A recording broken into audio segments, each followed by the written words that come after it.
When the apocalypse hit, I was getting ready to go home for New Year. The city I was in was suddenly hit by heavy snow, and the temperature plunged to minus 30 degrees Celsius. I had been relieved that I managed to get a ticket home, but I had no idea that the 29th day of the lunar year was when humanity's train into the bitter cold would depart. The 8th of February, 2024, 4 p.m. I was packed in at the train station entrance, unable to move. On the day I was supposed to go home, the whole city was suddenly hit by heavy snow. The sky was dark and overcast. I had brought my luggage to the train station early. My plan was to get there early and grab a seat in the waiting hall. But before ticket checks even started, I got stuck at the entrance. The snow was still falling, and it was only getting heavier. At first, I was standing at the very end of the line. Within minutes, countless people had lined up on both sides and behind me. I ended up closer to the middle instead. There were way too many people traveling for the spring festival. The lines gradually formed into a square wall of people, with no visible beginning or end. No one realized danger was closing in. It was brutally cold. Even my toes had gone numb. Complaints started coming from the line ahead. I heard all the trains at the station are delayed today. Yeah, my wife just showed me all the trains to Shenyang were canceled. Only this one is left. That still doesn't mean they can leave us freezing out here. It is as cold as the dead of winter. After hearing that, I took my phone out of my pocket and searched for tickets. Sure enough, ticket sales for my train home had also been suspended. I put my phone, which was draining like crazy, back into my down jacket pocket and held it there to warm it up. I didn't want to miss the last train home, so I had no choice but to keep waiting in line. At first, my mind could still wander as I wondered how long the train would be delayed. Later, it got so cold that my face went numb and my mind turned foggy. Every time I blinked, it felt like the freezing wind was forcing tears from my eyes. With every breath, the biting wind felt like charging blades. They seemed to stab back and forth through my throat. Even with my hands tucked inside my downcoat, the cold still mercilessly gnawed away at the last bit of warmth. In the end, I simply gave up. I gripped my rolling suitcase. I buried the lower half of my face in my scarf. Then I put my hands back in my pockets, lowered my head, closed my eyes, and stood there like a post. At one point, I felt like I had fallen asleep standing up. I don't know how long it had been when the crowd shoved me 2 steps forward. I forced my heavy eyelids open. My brain seemed frostbitten by the sudden drop in temperature too. For a moment, I couldn't think. There must have been some kind of commotion in the line. I could feel the movement around me getting bigger and louder, slowly turning chaotic. I tried to stand on tiptoe and scan my surroundings. Before I could react, the line behind me shoved forward and pushed me ahead. For a moment, I could barely keep my balance and swayed from side to side. The danger sense ingrained in me forced my brain to start working. Only then did I look around and realize something was wrong. I tried to shout at the top of my lungs, but I had been out in the cold for too long. I could barely get the words out. Then I watched helplessly as the girl in front of me looked terrified and was shoved to the ground. I bit down on my tongue and finally found my voice. I shouted with my tongue still stiff. "You are stepping on someone," while shifting my body to the left. At that point, there were about 4 rows of people to my left and a wall of people to my right. I had planned to squeeze out from the left, but the pressure there only got worse. Some people forced their way forward with furious looks in their eyes. Others anxiously tried to squeeze through gaps in the line. Everyone's panic erupted all at once, and every hair on my body stood on end. I pulled myself together, hugged my suitcase to my chest, and slammed toward the left. I managed to fight my way out of the line first. Those who reacted more slowly weren't so lucky. Some lost their footing, and others fell to the ground. Behind me, the crowd surged forward with crushing force. I didn't dare look back. I turned and ran toward the footbridge outside the station. The cold air burned my throat and made me cough until I teared up. My body still hadn't fully recovered after COVID, and after only a few steps, I felt my heart pounding hard. The suitcase in my hand kept banging around, and the impact made my whole arm go numb. Police whistles, crying and shouting, and the roar of arriving trains slammed against my eardrums. I reached the bridge faster than I ever had in my life.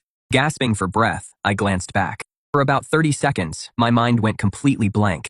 On the way down from the bridge, it finally hit me that I might end up on the news. It was bitterly cold, and the freezing air kept forcing its way into my clothes. My whole body was so cold, it started to itch. There were 200 people waiting for taxis, and everyone's phone battery had been drained by the cold to about 15%. I selected every ride option in one go. More and more people were fleeing the train station. Afraid another stampede might happen, I didn't dare go anywhere crowded. At that point, I would rather freeze outside than squeeze into the nearby shops with everyone else. Nearby, some parents with a child were talking to the people sheltering from the cold inside a bank. Their child was probably still little, so they were hoping to pay a few hundred yuan to get someone inside to give up a spot. The child seemed to be doing okay. They were playing behind the adults, tossing hot water into the air to make it freeze. The hot water from the thermos traced a beautiful arc through the air. The longer I watched, the more my scalp tingled. My fingers opened Baidu on their own and tapped search. How cold does it have to be for hot water to freeze in midair? And my phone battery was down to 2%. I finally got a call from the driver of the 6-seat business van I had selected. After some back and forth, he arrived 5 minutes late. By then, the sky had gone completely dark. Maybe it was because I had just survived a close call. I felt a little tightness in my chest. After getting in the car, I plugged in my phone and opened WeChat. A bunch of messages popped up. At the top was the family group chat I had pinned. There was a screenshot from half an hour ago. Because of the heavy snow, all flights had been canceled. We all realized something was wrong. When I called them, my parents were near the biggest shopping mall back home. It was so noisy that even through the phone, I could tell the place was packed. I told them I wouldn't be coming home for New Year this year, then quickly ended the call. I knew we didn't have much time left. I gripped my phone, trying to piece all the information together. Extreme weather cold enough to freeze water in midair, flights canceled. I typed into the chat box, deleted it, then typed again. Finally, I said in a hoarse voice, "Sir, I'll pay you triple the fare. Let's go to the biggest outdoor gear store nearby first." There weren't many people in the outdoor gear store. Because of the spring festival holiday, only 2 employees were working. I pushed through the wind and snow to get inside. The people inside shivered from the cold air coming off me. Right away, I said I wanted to buy the sleeping bags in the store. The young sales associate was very friendly and started to give me a detailed rundown. I waved her off and asked directly for the warmest ones they had. Then I grabbed cold weather clothing in every size, from small to large. They were for layering later and for getting through power and gas outages. I also got a portable gas stove for boiling water and cooking, a fire axe for self-defense, and other supplies. I snapped a photo of the receipt and sent it to my family. Because I had bought so much. The young woman saw there weren't many customers and helped me carry everything to the car. Before leaving, I told her she should stock up on cold weather supplies too. She looked at the growing number of customers and didn't seem to take it seriously. I looked at the sky, now completely dark, stopped trying to convince her, and turned back to the car. Back in the car, I kept going through the basics: clothes, food, shelter, transportation, and daily supplies. I opened LME. I tried to stock up on food, but several large supermarkets all showed there weren't enough delivery drivers. Other stores also warned at checkout that their order slots were full. Given the situation, I wasn't going to waste any more energy on food. Because of the pandemic before, the supplies I had stocked up could last 3 months. It wasn't much, but it was enough to get by for a while. I left a message for my family. Then I directed the driver to a nearby pharmacy. I bought fever reducers like ibuprofen and acetaminophen, because with the recent 4th wave of COVID, everyone in my family had tested positive. But extreme weather can easily trigger all kinds of cardiovascular and respiratory problems. I had to go to the pharmacy and stock up on those kinds of medicines. Because today was the 29th day of the 12th lunar month, everyone got off work early. By the time I arrived, the pharmacy was about to close. I quickly bought 4 boxes of heat packs, a medical kit, and some basic medicine. After buying all that, the snow outside was blowing so hard I could barely see the road. The driver refused to change the route anymore. Seeing me stock up on so much stuff made him uneasy. He just wanted to finish this order, call it a day, and go home to get ready. After I got out that day, the driver helped me carry everything to the entrance of my building. At first, I was still on guard, wondering if he was trying to swipe my supplies. I didn't expect him to be genuinely helping me. My eyes stung with emotion, and I wanted to give him one of my winter suits. The driver looked at me and smiled. "Keep it for yourself. If something really happens, one suit from you wouldn't be enough for either of us." In the end, he waved at me, turned around, and left. When the time comes, just being with my family will be enough for me. The driver walked off into the wind and snow. His figure was swallowed by the darkness around him in an instant. I could only faintly see the headlights glowing in the distance. I barely looked for a moment before snowflakes started rushing into my eyes. I lowered my head and checked my phone. The last message was the medicine list I had sent to the family group chat half an hour ago. No one in the group had replied. I couldn't help letting my thoughts run wild. But after just 2 seconds, I sniffled through my frozen nose. Then I started dealing with the supplies piled up at the building entrance. Reality told me that no matter how I looked at it, I was the one in the worst situation. I had to stay alive first before I could reunite with them. When I got home, the warmth inside lifted my spirits. I touched the radiator. It was still hot. It wasn't the worst case scenario yet. I quickly cooked myself a pack of instant noodles. I had just taken a few bites when a video call from my family popped up. The call popped up. On camera, they proudly showed me the supplies they had stocked up on today. Besides the items on my list, they had also bought quicklime, coal, solar generators, and other supplies. Turns out I was the clown here. Not wanting to be outdone, I showed them what I had bought. The worry on the other side of the screen was clearly lighter. Our family of 3, separated between 2 places, showed each other our supplies. It was our way of encouraging each other. We had to make it through this winter and meet again when spring came and the flowers bloomed. Before hanging up the video call, Mom and Dad told me. Temperature in Q City had already dropped to minus 43 degrees today. Just like B City. It had suddenly been hit by heavy snow and the temperature had plunged. Since I lived alone, I absolutely couldn't let my guard down. The lowest temperature ever recorded here was only minus 27 degrees. The heat was still on now. But that didn't mean the city's heating system could handle temperatures of minus 40 or 50 degrees later. I needed to prepare early while things were still manageable. After hanging up, I started organizing my supplies. First, I used the sealant from the outdoor gear store to seal every gap around the windows. Then, I spent some time figuring out the solar charging panels. I had never used them before, but luckily, the instructions were clear. It only took about an hour to install them. After that, I cleared off the bed, set up the tent on it, and kept it as close to the radiator as possible. The bed was 2 meters by 2 meters, but it was still a little small for the tent. So I used the boxes from the self-heating instant noodles I bought earlier to support the parts of the tent that hung over the edge. At least, it finally looked workable. I took one moisture-proof mat and one sleeping bag I had bought earlier and put them inside the tent. I placed the rest of the sleeping bags near the bed so I could reach them whenever I needed to.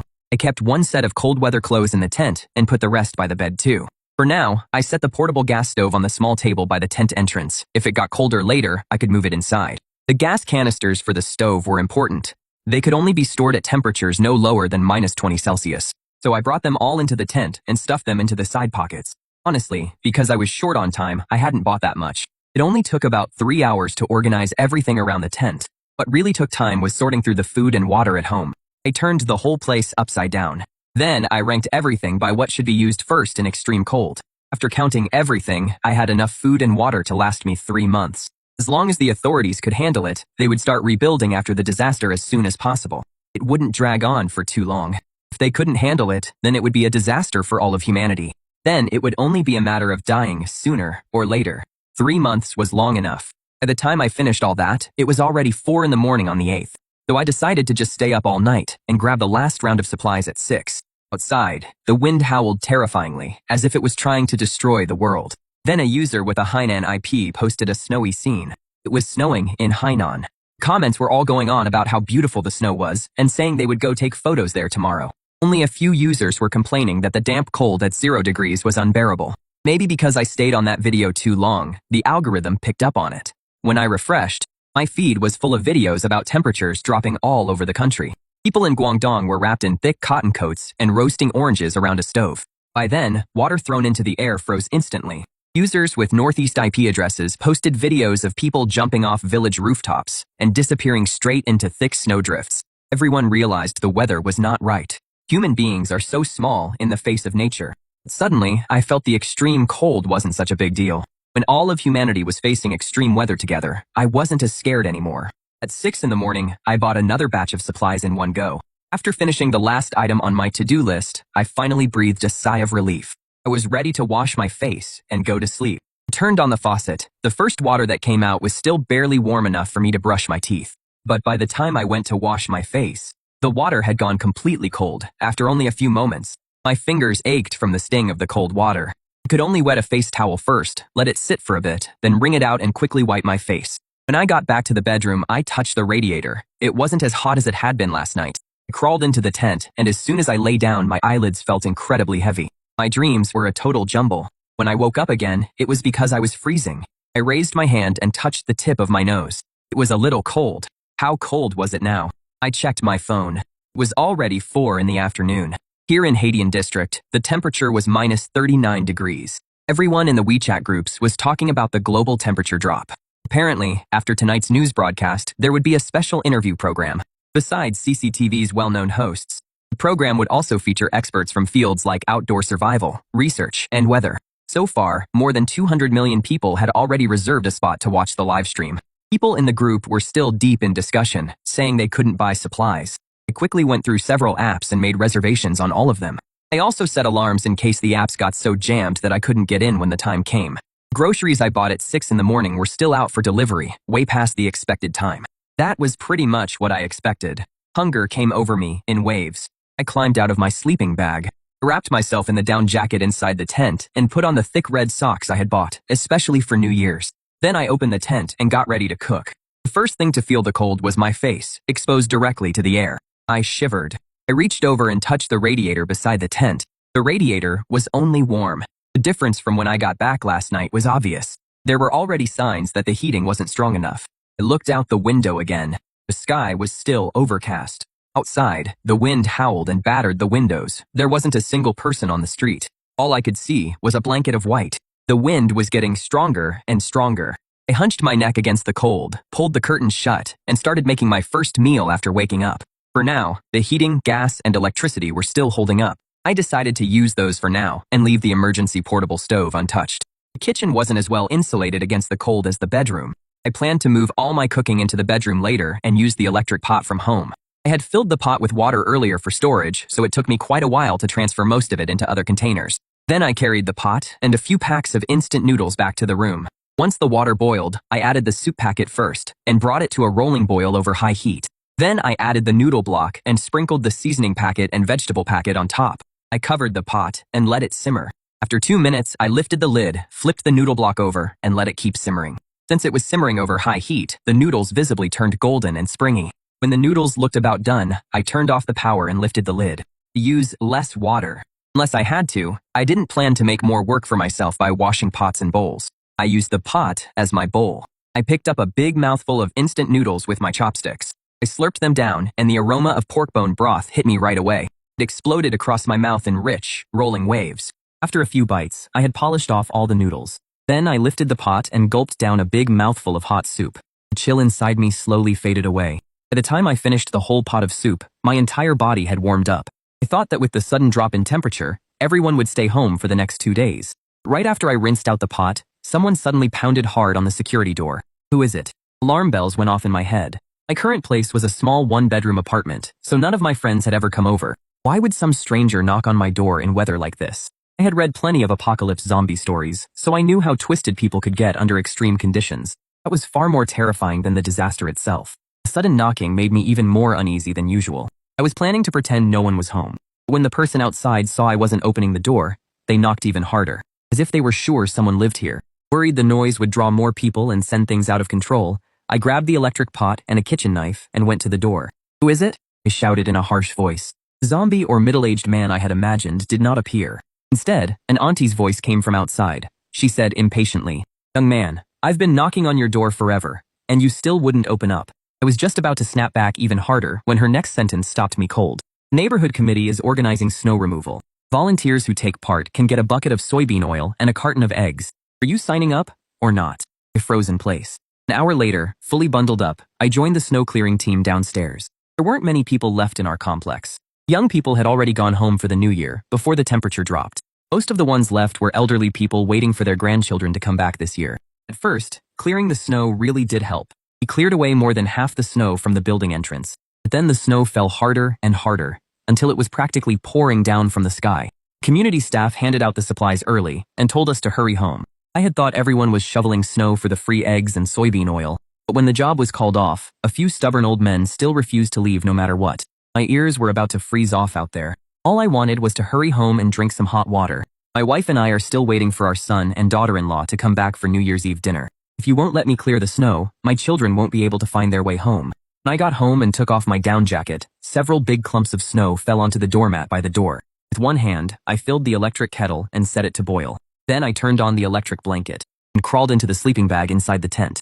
Once everything went quiet, the pain in my ear became even more obvious. I could feel it clearly. Pain went deep into my ear canal. It made my head and teeth hurt too. It was the kind of pain that really wore me down. By then, my body temperature was almost the same as the snow outside. I lay in the sleeping bag for a long while, until the boiled water outside had cooled down to warm, and only then did I finally warm up. When I opened my phone, the evening news was already halfway through.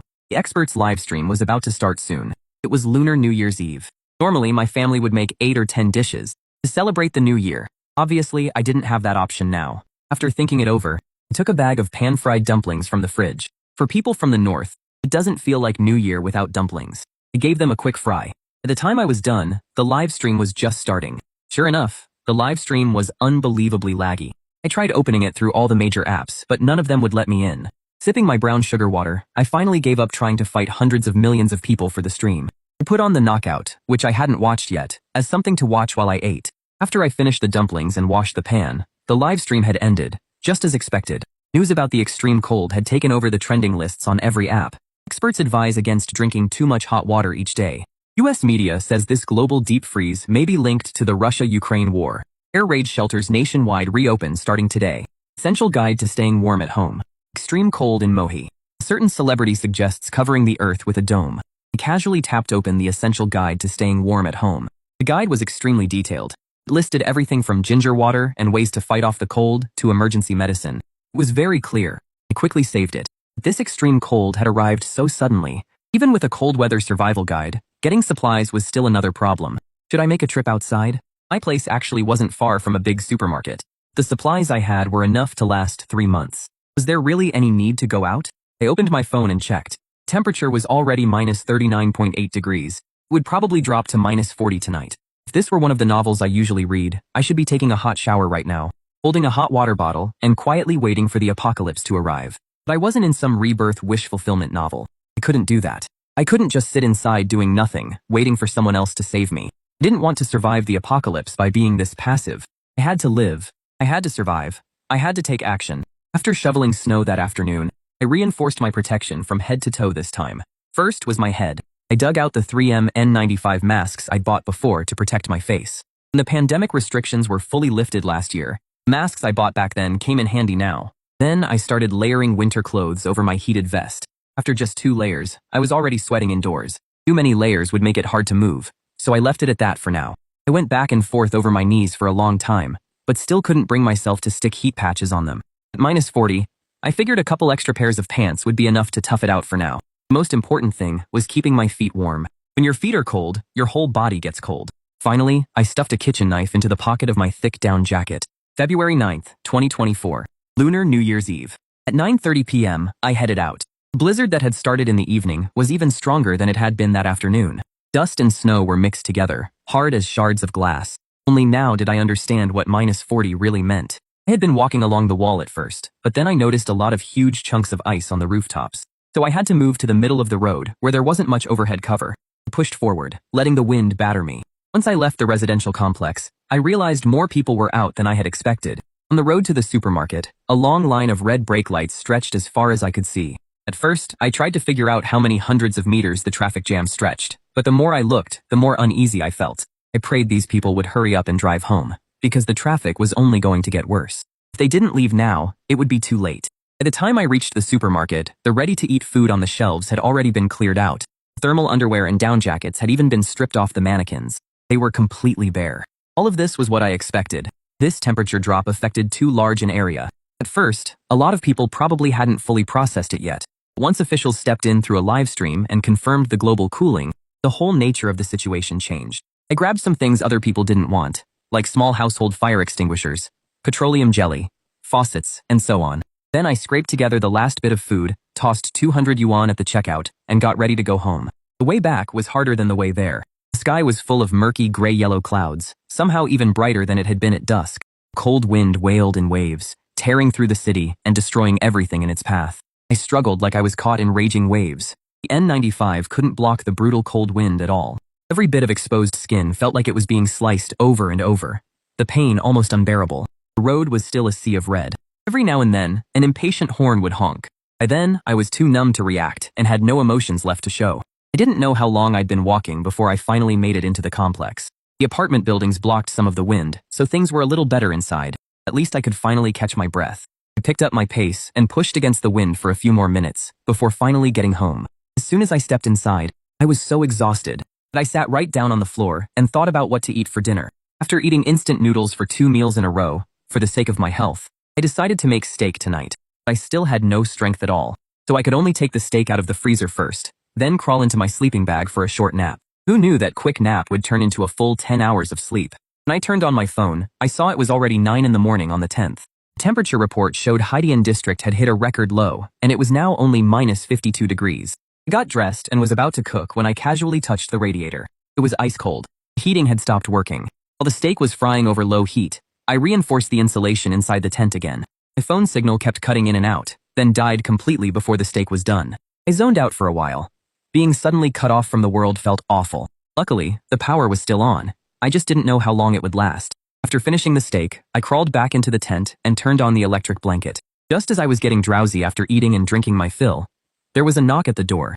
I instantly went on alert and hurried to the door. I pressed my eye to the peephole and looked outside. A familiar figure was standing there. It was the auntie who had organized the snow clearing last time, standing at my door now. She was stamping her feet and blowing warm air into her hands. Seeing her like that, I quickly opened the door. This time, she didn't complain that I was slow to open the door. She just picked up the bag of rice by her feet and handed it to me. Only then did I notice all the supplies piled behind her. Warmth spread through my chest, but before I could thank her, she got straight to the reason she had come. Community office wants each building to choose a building captain, with party members given priority. There are no party members in our building.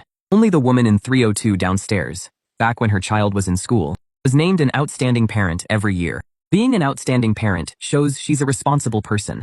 From now on, everyone in Unit 2 of Building 55 should do our best to support her work. The building captain's duties are actually very simple. She needs to check the neighbors' temperatures and supplies every day. If any problems come up, bring them up right away so everyone can figure out a solution together. After the community worker finished explaining, she left. I kept passing the message along to the people upstairs. After I closed the door, I felt a faint unease. In the face of disaster, can we really stand up to the test of human nature? That same day, the resident in 302 stepped into her role. This building captain really lived up to her outstanding parent title. She was genuinely serious and responsible.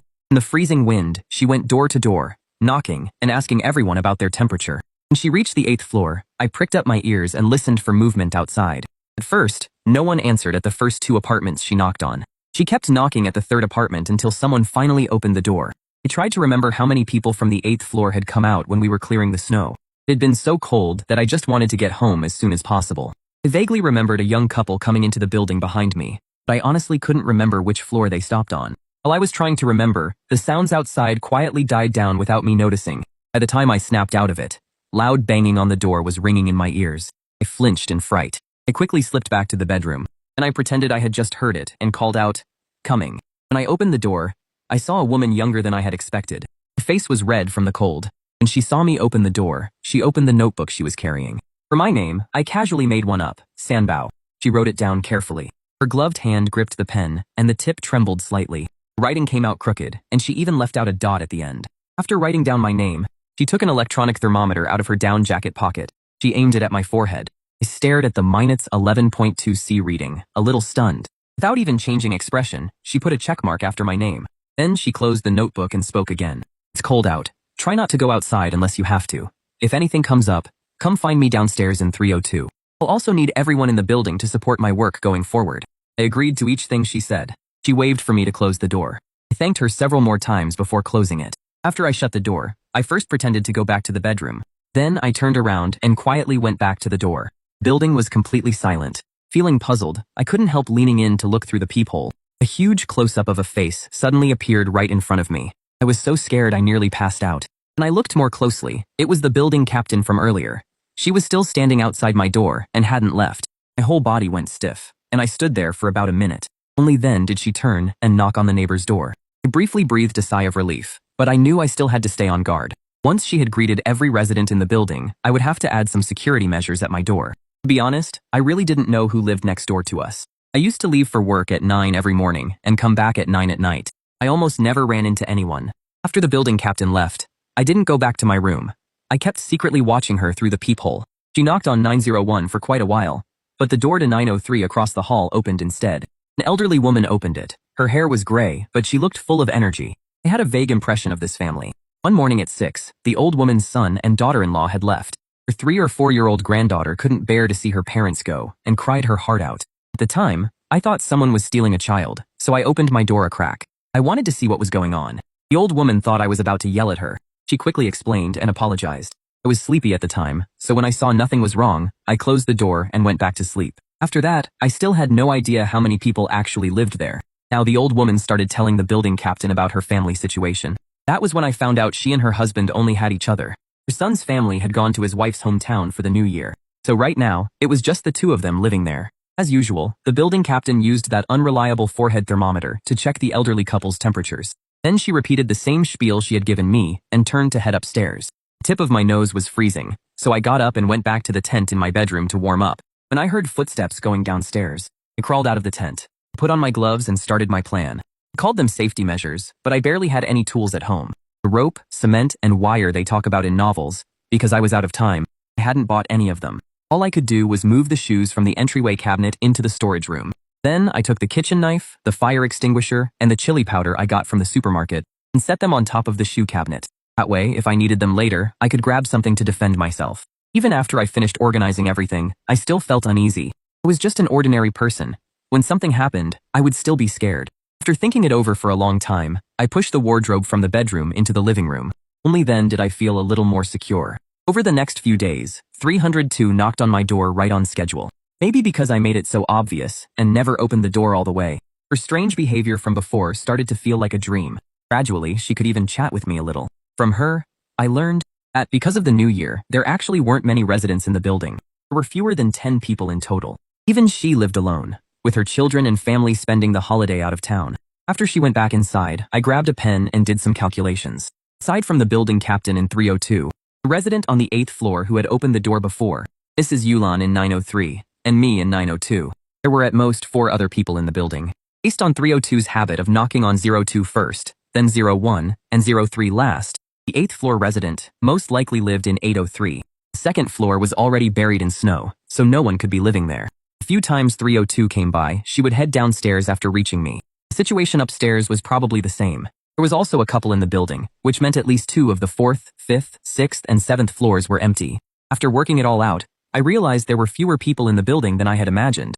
Still, I now had a rough idea of what was going on in the building. Before I could relax even a little, what had to happen finally happened. On the night of the 6th day of the new year, a day that should have been spent with family, our residential complex lost power. The moment the power went out, I could feel the temperature around me drop sharply. I moved all the supplies I had stocked up on over beside the tent. I curled up in my sleeping bag with heat packs stuck to me. But against real hunger and cold, the heat packs barely helped anymore. At night, I kept tucking my feet behind my knees to warm them, but it hardly helped at all.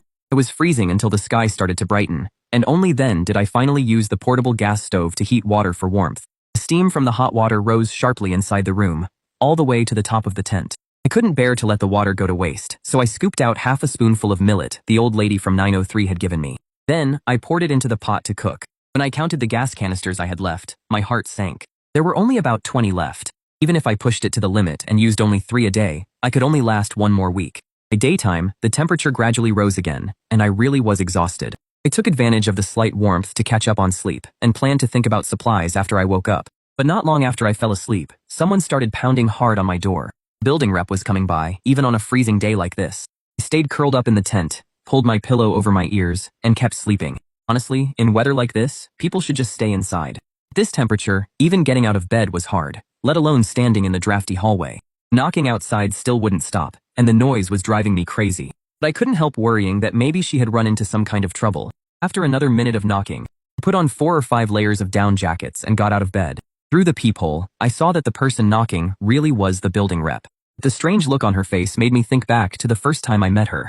These past few days, 302 really had been looking out for me. But the fact that she kept standing outside my door had still planted a seed of suspicion in my mind. I picked up the kitchen knife by the door and held my breath. I wanted to see if she would leave if I never answered. Then, unexpectedly, a gust of cold wind blew through. The door to 903 slowly opened a crack.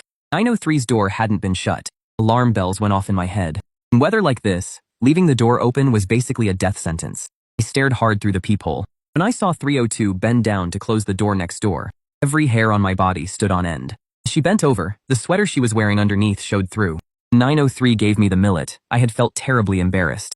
So I went home, grabbed a few heat packs, and tucked them into her arms. The old lady beamed as she pushed them back, pointing to the bright red sweater she was wearing. She said her daughter-in-law had knitted it for her, and that it was especially warm. She tugged at the hem of the sweater with a hint of pride. She said her name was even embroidered on it. I looked at the flower, tilted my head, and tried to figure it out for a long time. Her name is Lily? The old lady's smile disappeared. She looked completely speechless. In the end, she couldn't resist showing off, and said it was a magnolia. Now, that magnolia sweater was on 302. Thinking of the elderly couple in 903, I couldn't hold back the tears welling in my eyes. I gritted my teeth, not daring to make even the slightest sound, and stared hard through the peephole. I saw 302 close the door, then hunch over and tiptoe back to my door. She slowly pressed her ear against my door. Knowing she was only a door away, my body started trembling uncontrollably. When 302 saw there really wasn't any sound coming from my place, she waited another minute. In the end, she couldn't take the cold anymore. She went downstairs first. Only after I heard the door downstairs close did my strength give out. I didn't dare make a sound, and I cried until finally, a thin layer of ice crystals formed on my face. Only then did I pull myself together and return to the tent. After crawling into the sleeping bag, reason told me I should hurry up and sleep to save my strength. But a minute later, I still sat up. I bundled up in layer after layer, putting on several pieces of thermal and cold weather clothing. Finally, with a down jacket draped over me, I opened my front door. This was the first time I had opened the security door since that supermarket run. Cold wind suddenly rushed into the apartment. I quickly carried the kitchen knife and shut the door behind me. A stone had been wedged in 903's security door. 302 probably hadn't finished searching the place yet, so the door hadn't been shut tight. I kicked the stone away and pushed open the neighbor's door. Inside was an extremely tidy apartment. The old woman's family photo hung on the wall. She and her husband were both lying face down on the kitchen tiles, the blood on the backs of their heads already frozen solid. I draped a sweater over them. At last, I had completed one of the reasons I came. I stood there in silence for a dozen seconds and paid them my final respects. I gave myself only 2 minutes to look for clues. The fact that both of them had fallen face down meant someone had attacked them while their backs were turned. That kind of attack from behind also suggested that 302 was very cautious. It could also mean she wasn't sure she could handle 2 elderly people fighting back at once. As for the motive for killing them, judging by the timing, 302 only started acting after the power went out. Before the outage, she had been living peacefully alongside us. It seemed like the blackout had pushed her over the edge, so she had to get a sense of security by stealing from others. But why 903? I had analyzed the residents on our floor before. The 9th floor was probably the most crowded floor in the whole building. Making a move on the 9th floor was riskier than doing it on any other floor. If the 3 of us fought back with everything we had, she could easily be the one who ended up dead. Unless she was lying, and there weren't actually that many residents in the building. Maybe there were only 3 households left in the entire building. At that thought, I once again felt every hair on my body stand on end. Without me realizing it, the wind behind me had grown weaker. I sensed something and whipped my head around. For some reason, 302 had come back and was now standing right behind me. I had no idea how long she had been watching me. I had never been this calm. In half a second, I sorted through everything I knew so far. She was short on supplies and had been driven to the brink by the outage. Her strength had to be running low now. If I look intimidating enough right now, I should be able to scare her off. Half a second later, I glared at her, raised the kitchen knife in my hand, and charged at her with a roar. It must have looked terrifying, because 302 really did seem scared.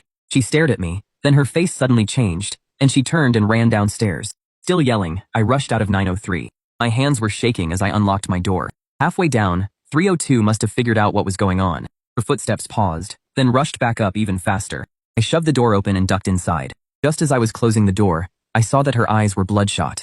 Her face twisted with rage as she charged toward the 9th floor, knife in hand. The way she looked, like she had nothing to lose, really scared me, and half my nerve vanished. There was no way I dared face her head on now, so I grabbed the chili powder from the shoe cabinet. I flung it into the hallway and slammed the door shut. A scream came from outside. Maybe 903 was watching over me, because I actually got it in her eyes. This was my chance. I raised the knife, ready to open the door. It felt like someone slapped the hand holding the knife, and it suddenly fell to the floor. It made a sharp clang. I froze. The knife had landed on my shoe and hadn't cut me. It still hurt pretty badly. Pain snapped me back to my senses, and only then did I remember why I'd picked up the knife in the first place. While I was stunned for that moment, 302 had already run off. I picked up the knife and set it on the shoe rack. Then I went back into the tent and took off my thick layers. Only then did I realize the thermal underwear underneath was soaked with sweat. Shivering, I changed into a fresh set of clothes. At last, I finally had a chance to lie down properly in my sleeping bag. Even after going so long without sleep, I wasn't tired at all. All I could think about was how to handle what came next. 302 probably wasn't going to let this go.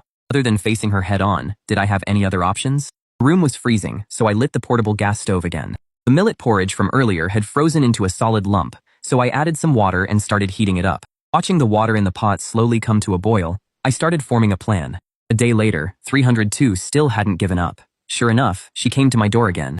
First, she knelt in front of my door and cried, saying she had it hard too. After 2 minutes of crying, ice slowly started forming on her cheeks. When she saw I wasn't responding at all, she pulled the knife from inside her coat. Then she started hacking at my door. She was weaker than I'd expected, but her movements were vicious. For a while, the whole hallway echoed with the loud bangs of her chopping at the door. When I saw the time was right, I shouted from behind the door, "Stop hacking at it. If the door breaks, we're both dead." 302 stopped hacking at the door. Seeing that, I went on. "What exactly do you want? Can we just live in peace?" She lowered her head and let out a strange laugh, her teeth grinding together. "I want to live here with you." I refused without hesitation. Are you kidding? There's no way I'm letting you stay in my home. Her eyes shifted, and she spoke again. Get me a cup of hot water first. I'm thirsty. After I drink it, we can talk terms. I snapped from behind the door. Hot water? Now? Are you trying to make things hard for me? I've been licking ice every day just to keep from dying of thirst. And you're asking me for hot water? And forget working together. We might as well all die. With that, I started walking back inside. She quickly changed her tune. She asked for a few packs of instant noodles and some bottled water frozen solid. Only then did I reluctantly agree, though it hurt to part with them. How am I supposed to give them to you? I asked. How do I know you won't chop me up the second I open the door? Woman kept her head down, her expression unreadable. After half a minute, she finally spoke. Go between the 9th and 8th floors. Put the supplies down, then close your door. I struggled with it a while longer before agreeing against my better judgment. When I agreed, the woman outside the peephole trembled with excitement. I pretended to go back inside for the supplies. In reality, I poured the water that had already thawed into a basin. Then I walked toward the door. 302 had already backed away to the stairs. I took a deep breath and opened the door. The instant I opened it, the woman practically lunged at me. A kitchen knife stabbed straight toward me. I dumped all the water in the basin over her head and held the basin in front of me.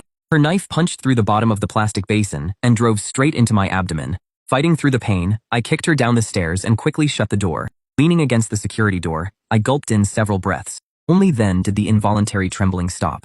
302's body should have started freezing over by now. Without warmth, the ice on her body would never melt. After taking a moment to recover, I removed the pillows tied around my abdomen and chest. The pillow underneath had already been stabbed open, cotton spilling out. As I took the pillow off, the knife clattered to the floor. I picked it up and placed it on the shoe rack. Then, I held my stomach and went back into the little tent. Although the pillows had blocked it, my abdomen was still bruised. I turned on the portable gas stove. Then I slowly closed my eyes, finally ending several days of non-stop stress. It had been far too long since I'd gotten a good night's sleep. The snow outside was still falling. I sank into a deep sleep and slept like the world had gone dark. I slept until a glimmer of light appeared before my eyes. I woke up. Light was so bright that I had no choice but to open my eyes. The first thing I saw was the top of my tent. I squinted. I took off my down jacket and crawled out of the sleeping bag. The bulb in my apartment, dim for so long, was shining as brightly as it could. I wiped the thin layer of sweat from my forehead, still a little dazed. The power was back. As the community staff led me downstairs, I happened to see the medics lifting 302 onto a stretcher. She was still alive. As I watched them carry her away, I wondered how she had ever been named an outstanding floor captain. The door to 302 was wide open. While no one was paying attention, I went inside. There was an unfamiliar family photo inside. The woman in the photo was not the 302 I had met at all. My blood ran cold, and when I saw a group of police officers walk in, the feeling got even stronger. They had cameras and were taking pictures all around the apartment. One older officer with gray hair came up to me and patted my shoulder. Only after I got to the police station did I learn that, in this building, I was the only person who had survived her knife. She was not a resident of 302 at all. She was the girl I had met earlier when I went downstairs to shovel snow. The girl from that couple. She and her boyfriend had no supplies at all. They had originally been staying in 202 of this building. The owner of 302 took pity on them and invited them to stay at her place. But no one expected the snow to keep getting heavier. Supplies were already scarce, and the two of them still were not satisfied. Their conflicts with the original owner kept getting worse. In the end, they lost control. The first time may really have been an accident. But later, when they impersonated the original owner and became floor captain, it was planned. After the two of them used up all of 302's supplies, they started searching for more supplies floor by floor, starting from the 4th floor. The girl had wanted to stop, but then the power went out. Most of what they had taken was food and water. Down jackets and blankets could not hold up against the cold of 50 below. So she set her sights on us. Her 9th floor really was the hardest one to handle. In fact, her original plan only targeted the family in 903, because she had planned to pin everything on you. The officer looked at me with sympathy and said, I was stunned as I listened to the officer continue. She originally wanted you to cut her a few times. I immediately remembered her screams after I threw the chili powder. Had it really hit her, or had she been giving me a chance to fight back? If my knife had not suddenly fallen, between her, badly wounded, and me, sitting on a pile of supplies, who would have looked more suspicious? The officer handed me a cup of hot water. Do not need to worry too much. She was so deranged that she even took the victim's clothes, and she impersonated the original owner of 302. The evidence is very solid. But thankfully, you did not fight her. Otherwise, you might be dealing with legal proceedings over self-defense right now. I swallowed a mouthful of hot water, driving the chill from my body. Before I left, I asked the police for a favor. He was a little surprised by my request, but he still gave me what I wanted. I took the old lady's sweater to a cemetery on the outskirts of City B. In the photo on her headstone, she was still smiling warmly, buried beside her husband. There was a bouquet of flowers in front of her grave that had just been delivered. Placed her beloved magnolia sweater in front of the grave. Then I bowed to her. Somehow, she had been watching over me all along, keeping me from harm. I wiped the tears from my face and bowed deeply to her once more. Then I strode forward into the light.